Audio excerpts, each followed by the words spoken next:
안녕하십니까. 최태일의 책 소개 9번째 시간이 되겠습니다. 저는 그동안 이념 강조를 해오면서 좌파들이 만들어 놓은 잘못된 프레임, 이것을 깨뜨리자, 이런 말씀들을 계속 하고 있습니다. 몇 가지 말씀을 드렸습니다만, 이 좌파들이 프레임을 깨뜨리기 위한 최선의 방법이 무엇이냐? 그것은 진실을 바로 보는 것이다 라고 저는 생각합니다. 좌파들은 진실을 가르친 것이 아니라 그들의 목표로 하는 사회를 건설하기 위해서 그 목표 달성에 도움이 되는 프레임을 만들고 그것을 대중들에게 끊임없이 반복적으로 주입시킴으로 해서 그들이 원하는 가치관을 대중에게 심어주었던 것입니다. 그런 잘못된 프레임들이 참으로 많습니다. 우리가 상식으로 생각하는 것들 중에서도 그런 것들이 굉장히 많습니다. 그래서 우리 우파 진영이 좌파와의 이 이념 전쟁에서 승리하기 위해서는 이 좌파들이 심어놓은 잘못된 프레임들을 깨뜨려야 하는 것입니다. 그러한 잘못된 프레임들을 깨뜨리는 가장 좋은 방법은 역사적 진실을 발견하는 것입니다. 따라서 우파 진영에서의 이념 학습에서 가장 중요한 것이 바로 진실을 어떻게 발견할 것인가 하는 것입니다. 그동안 우파 진영의 여러 운동 중에서 일반적으로 진행되어 왔던 것은 크게 두 가지였다고 봅니다. 하나는 대중 집회를 통한 우파적 가치의 확산을 들 수가 있을 것이며,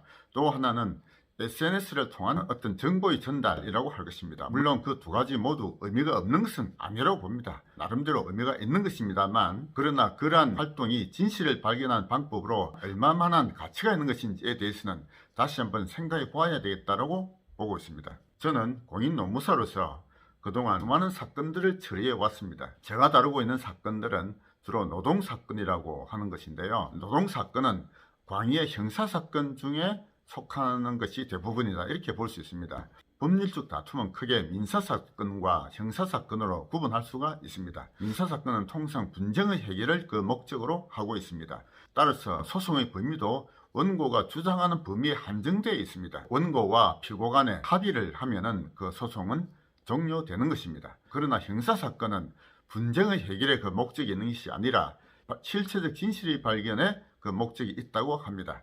형사사건에서 원고는 피해자가 아닙니다. 체불이라는 형사사건의 원고는 누가 되느냐? 검사가 되는 것입니다. 따라서 형사사건에서는 원칙적으로 피해자가 고소를 취소한다 하더라도 그 범죄가 사라지는 것은 아닙니다. 형사사건 중에는 피해자의 고소가 없으면 처벌할 수 없다는 친고죄라는 것도 있고, 피해자가 처벌 의사를 철회하면 더 이상 처벌하지 않는 반의사 불벌죄라는 것도 있습니다. 그러나 형사사건의 원칙은 범죄 사실이 있는지에 대한 객관적 진실을 발견하는 것에 그 목적이 있다고 할 수 있습니다. 제가 그동안 다루었던 노동사건도 광의의 형사사건의 범죄에 포함되기 때문에 저도 그동안 형사사건에서 실체적 진실의 발견을 계속해 왔다, 이렇게 볼 수가 있습니다. 실체적 진실의 발견을 위한 방법은 과연 무엇이냐, 이것을 한번 보도록 하겠습니다. 피해자와 가해자의 주장만 가지고 진실을 발견할 수 있느냐? 그것은 아닌 것이죠. 객관적 진실을 어떻게 발견하느냐?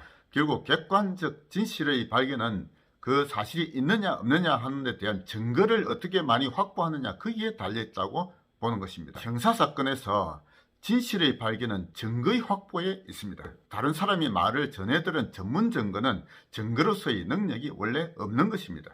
증거로서의 능력을 가장 강하게 가지고 있는 것은 객관적 사실에 대한 확인인 것입니다. 사진이나 동영상, 범행에 사용되었던 객관적 도구, 당사자가 작성했던 문서, 이런 것들이 통상 증거 능력을 인정받는 것들이죠. 저는 그러한 노동사건을 20년 넘게 해오면서 객관적 진실을 발견하기 위해서는 어떻게 해야 하는가에 대한 나름대로 경험을 많이 가지고 있다, 이렇게 말씀드릴 수 있습니다.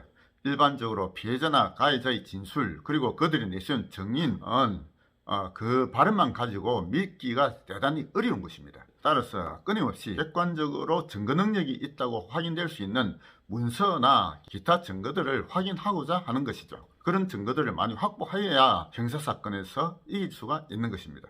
우리 우파 진영에서 좌파와 싸울 때 역사적 진실을 어떻게 발견하고 제시할 수 있느냐, 이것도 역시 저는 마찬가지의 방법을 사용해야 한다고 생각합니다. 형사사건에서 객관적 진실의 증거로 확보할 수 있는 객관적 문서나 사진, 동영상, 그리고 실제로 현장에서 그 사실을 보았던 증인들의 증언, 이런 것들이 모여져서 객관적 진실을 발견할 수 있는 것입니다. 그동안 우리 우파 진영에서 사용해왔던 시위의 방법이나 SNS를 통한 정보 전달의 방법이 과연 그러한 엄격한 증거 능력을 갖출 수 있는 객관적인 자료를 확보하고자 하는 그런 역할들을 하였는지 저는 반성해 보아야 할 점들도 분명히 있다고 생각하는 것입니다. 시위에서 어떤 사람이 구호를 외치고 다른 사람이 따라 할 때에도 그것이 과연 객관적으로 확인된 것인지에 대한 항상 비판적 관점을 가져야 된다고 저는 생각하고 있습니다. 그리고 SNS에서 수많은 사람들이 퍼나르는 것들이 과연 객관적으로 확인된 것인지에 대한 것도 역시 마찬가지로 그런 비판적 시각을 가져야 한다고 보는 것입니다. 물론 그러한 것들 중에서도 올바르고 객관적인 것도 분명히 많이 있겠습니다만 그렇지 못한 것들도 다수 있다고 보아야 합니다. 그동안 제가 이념 강좌에서 좌파들이 만들었던 프레임 깨기라는 제목으로 몇 가지 말씀드렸습니다만 그 모두들 다 좌파가 객관적 사실 없이 대중들을 그들의 목적에 맞게 세뇌시키기 위해서 끊임없이 선전선동해왔던 결과가 바로 그러한 잘못된 상식들이라고 봐야 하는 것입니다. 제가 이 시간에 소개해드리고자 하는 바는 제가 바로 앞에 이념 강좌 9번째 시간에서 말씀드린 친일파에 대한 잘못된 프레임을 깨뜨리기 위한 책입니다. 제가 소개해드리고자 하는 책은 바로 이 책입니다. 반일 종족주의라는 책인데요. 이 책은 이영훈을 비롯한 여러 학자들이 일제시대를 제대로 보기 위한 사실관계를 기록한 책이다, 이렇게 볼 수가 있습니다. 친일파란 프레임은 좌파들이 우리 국민들에게 워낙 오랫동안 심겨준 것이기도 하고 우파의 정치 지도자들마저 그 프레임을 활용한 면도 없지 않아 있었습니다. 그러다 보니까 친일파라는 것은 당연히 우리 민족 반역자라는 그런 인식이 심겨져 있는 것이죠. 그 인식이 잘못됐다는 것입니다. 친일파가 민족 반역자라는 이미지를 갖게 된 것은 일제시대가 우리 민족에 대한 수탈의 역사, 참으로 치욕스러운 역사, 암의 역사라는 관점을 가지고 있는 것이죠. 일본 놈들이 조선 사람을 마음대로 수탈하고 우리 처녀들을 위안부로 막 끌고 가고 우리 건장한 사람들을 강제징용시켜서 노예 노동을 시켰고 젊은이들을 끌고 가서 총알바지로 만들었고 뭐 이런 얘기들 있지 않습니까?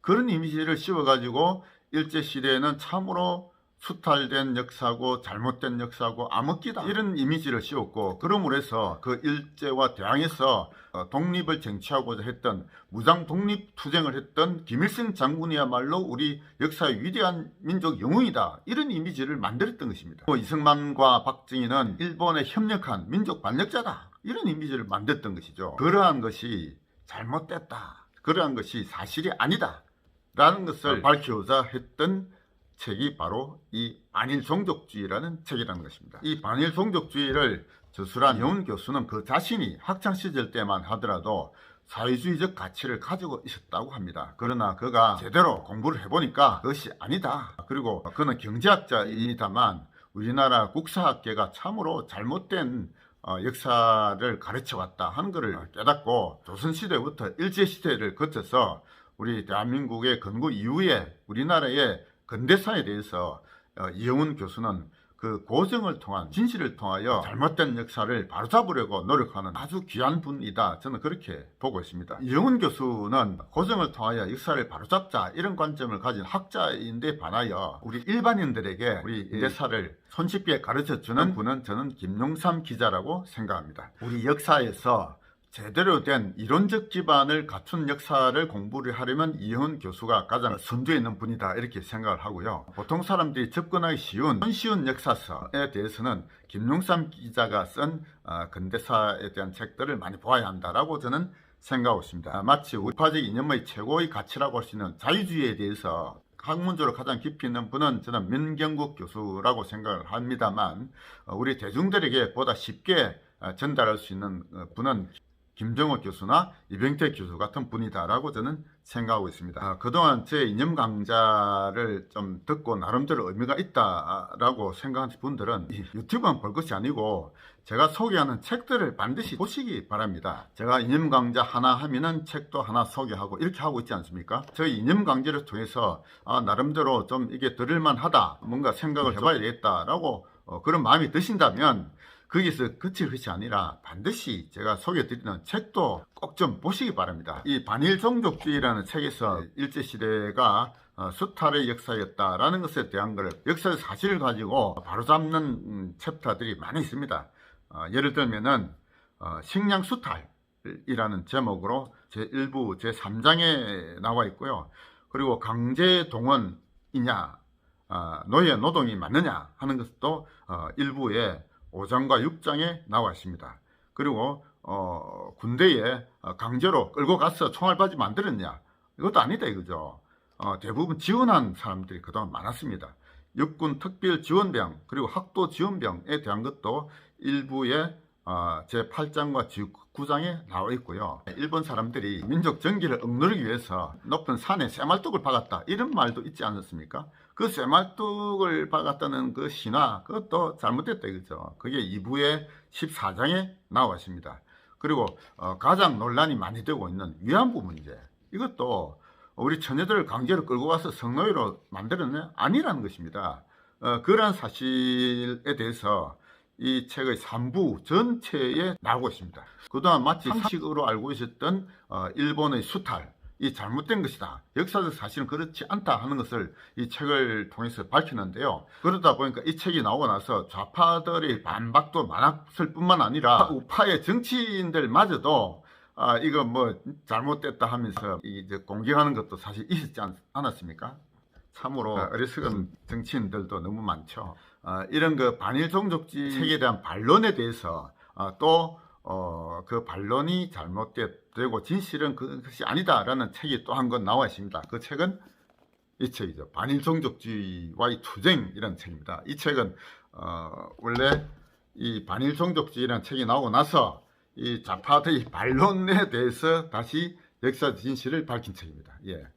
따라서 이 반일 종족주의만 볼 것이 아니라 이 반일 종족주의와의 투쟁이라는 이 책도 함께 보아야 전체적인 맥락이 제대로 잡힐 수 있다라고 보는 것입니다. 저는 이 시간에서 이영훈 교수 팀이 저술한 반일 종족주의라는 책과 반일 종족주의와의 투쟁이라는 이 책을 소개해 드림으로 해서 우리 우파 진영이 이제 제발 단순한 시위 혹은 단순한 SNS 그 정도에 쉽게 좌우되지 말고 역사적 진실이 무엇인지에 대한 객관적 자료, 객관적 증거를 찾는 그러한 기초를 좀 단단하게 다져야 이 좌파와의 이념 전쟁에서 승리할 수 있는 기반을 확실히 갖출 수 있다라고 저는 생각하는 것입니다. 우파적 가치에 대한 확신을 가지면서 좌파의 투쟁, 그리고 이 우리 어리석은 정치인들도 좀 제대로 지도할 수 있게 하려면 이런 그 책들을 통한 어떤 기초적 지식을 확실하게 갖추는 것, 이 굉장히 중요하다고 저는 생각하고 있는 것입니다. 최태일의 책 소개 9번째 시간이었습니다.